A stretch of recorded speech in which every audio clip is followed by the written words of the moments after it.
Another day, another vlog. For today's video, ni Karansag ang isa ka Bisaya nga nakakitag snow bisan pag 40 pang sayuha sa buntag. So sa duha ako katuig diri sa Turkey. So first time na ako naka-experience diri nga nag-snow.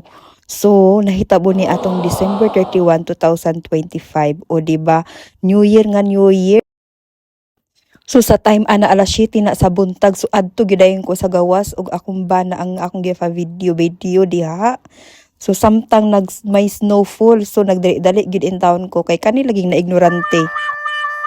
Lahi ra gid di ay ning ikaw gid ang maka-experience. So lami ang paminaw pero puwerte katugnaw. Diyos mio marimar, so kinahanglan gyud nga lig-on ang atong kaugalingon. Pero dili sad maayo nga perminti na lang gasno. Samtang anang mga tungura ang akong tanglad ug kamunggay nga gikan pa intawg Pilipinas, gisulod na lang gid intaw nako daan haron dili mamatay kay Ginoo ko taga Pilipinas pud ba ini akong tanglad gikan gid ni Pilipinas na akong dala, ako pa ning gimarkot. So mas ganahan po day kuno nga dili perminti gasno kay lisod jud kaayo og halos na lang pila ka adlaw na ay snow. Kay daghan kay mga trabaho nga matanggong labi na ingon ani unsaon pagdagan sa sakyanan. Kinahanglan palimpyuhan.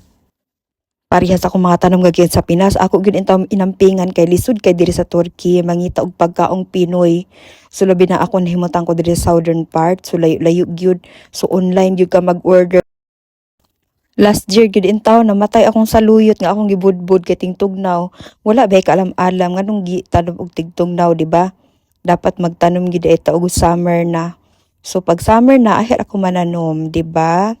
So at least mindset ba pa rin nata sigpalit. O sa sunod na food nga video ha. Thank you for watching.